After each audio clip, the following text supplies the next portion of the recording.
Assalamualaikum warahmatullahi wabarakatuh. Perkenalkan, kami dari kelompok 7 yang beranggotakan saya Nisa Sahra Humaira, Saya Muhammad Firdaus Sudirman, saya Siti Nabila Nur Hasanah, Saya Nur Mufida. Dan saya Ahmad Ifat. Secara sederhana, gejala sosial dapat diartikan sebagai peristiwa-peristiwa yang terjadi oleh manusia, baik secara individu maupun secara kelompok.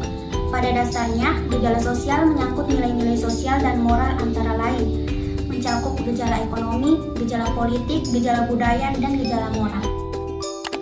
Gejala sosial dapat disebabkan oleh dua faktor, yaitu faktor kultural dan faktor struktural. Faktor kultural adalah nilai yang tumbuh, berkembang, dan diterapkan di lingkungan masyarakat. Nilai ini dipengaruhi dan mempengaruhi kehidupan masyarakat. Contohnya adalah gotong royong atau kerja bakti yang memiliki dampak positif. Contoh lainnya ialah kemiskinan dan perilaku menyimpang yang merugikan masyarakat. Faktor struktural adalah suatu keadaan di masyarakat yang dapat mempengaruhi struktur.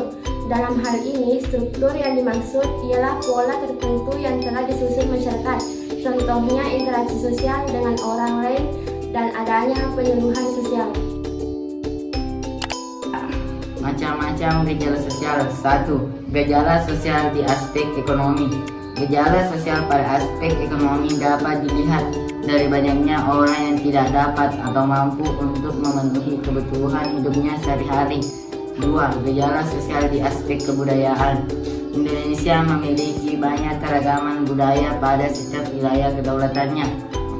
Namun dengan adanya ketidaksesuaian pengalaman, norma, nilai, dan kepentingan sosial di dalamnya dapat menyebabkan timbulnya gejala sosial. 3. Gejala sosial di aspek lingkungan alam. Gejala sosial di aspek lingkungan alam berhubungan dengan keadaan kesehatan masyarakat.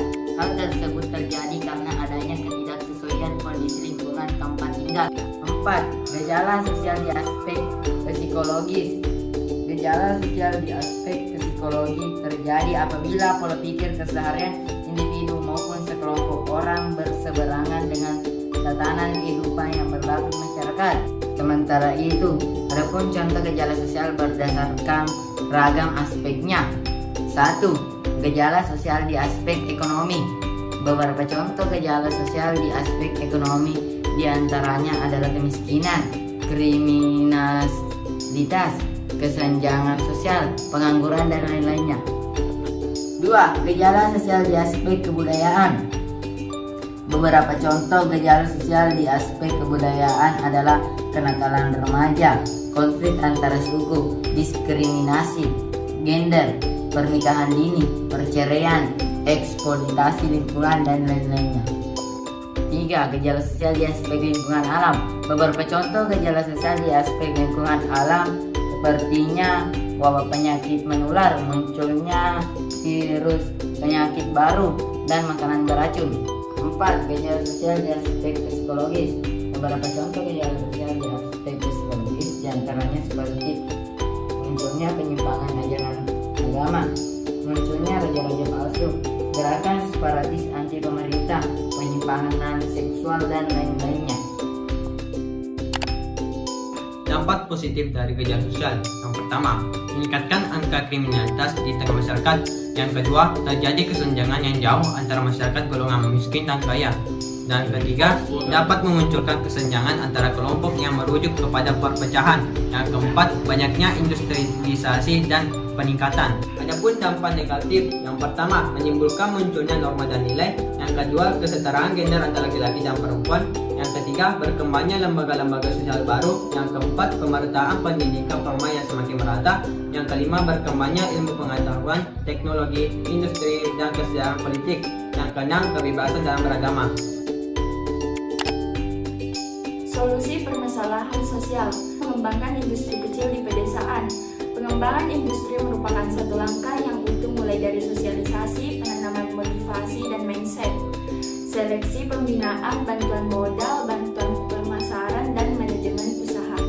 Meningkatkan mobilitas tenaga kerja dan stabilitas modal. Sementara stabilitas modal, industri dari tempat yang sudah terlalu banyak lapangan kerja ke tempat yang lebih banyak penganggurannya. Memberikan bantuan asuransi kesehatan. Kesehatan masyarakat sangat perlu diperhatikan karena sangat penting dalam pembangunan suatu negara. memberikan dana bantuan operasional sekolah atau BOS pada siswa. Bantuan BOS ini dapat memberikan keringanan pada siswa-siswa yang tidak mampu dapat bersekolah. Memberikan program beasiswa, tidak sedikit orang yang sangat ingin melanjutkan pendidikan ke jenjang yang lebih tinggi, tetapi tidak memiliki biaya sehingga orang tersebut tidak bisa mendapatkan ilmu yang sudah diidam-idamkannya.